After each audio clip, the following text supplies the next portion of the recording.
जाए।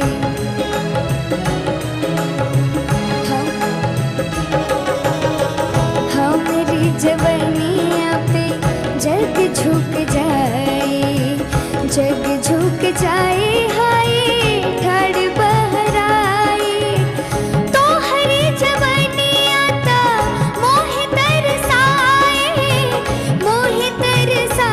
रुआ रुआ गनगनाए।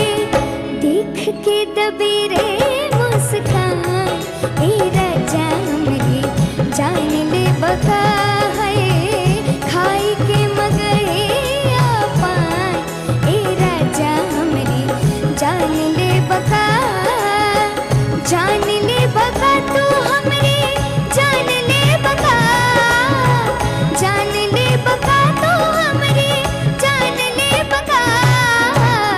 मार के नजरिया के बान ए राजा हमरी जान ले बका है, खाई के मगहिया पान ए राजा हमरी जान ले बका है, खाई के मगहिया पान ए राजा हमरी जान ले बका है, खाई के मगहिया पान ए राजा हमरी जान ले बका।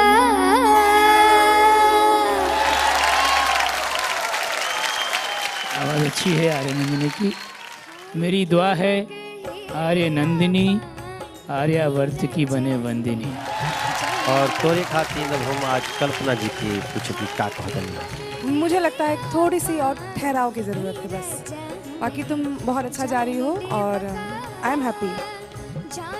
कल्पना जी हैप्पी, पवन जी हम हूँ भी हैप्पी, बहुत बहुत बहुत अच्छा बहुत बहुत बहुत हैप्पी। रियाज करा और खूब मेहनत करा, खूब प्रयास करा, खूब आगे बढ़ा। कुछ चीजें हैं जो बहुत अच्छा है, अब बाकी कुछ चीज ऐसा भी बटे जौना के संभाले की जरूरत बटे। सब लोग कुछ न कुछ अच्छा कहले बाटे, रहुआ जाई और हम चाहतनी कि आप जात जात जाके जकरा कली ओकरा के बोला के ओकरा के से भेजी।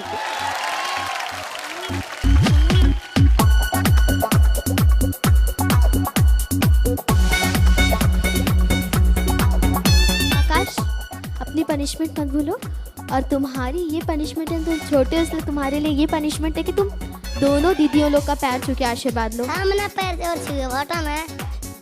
ए आकाश अब मिल गइल बा पनिशमेंट तो उ तो करे के पड़ी। आकाश बाबू अगर आज पैर नहीं छुईबा तो काल से कुल ना दीदी लोग के कपड़ा धोए के पड़ी। तो ना ना ना छू लेता नहीं, दीवारी में लोग छूता नहीं। जात हमारा आशीर्वाद बाकी तू हर प्रोग्राम में और सही लेकिन सबके पैर छुअप करिए। जा जा ठीक से करिए। ए दीवारी में तो नहीं हमारा खाती अपन अपन तैयारी करना।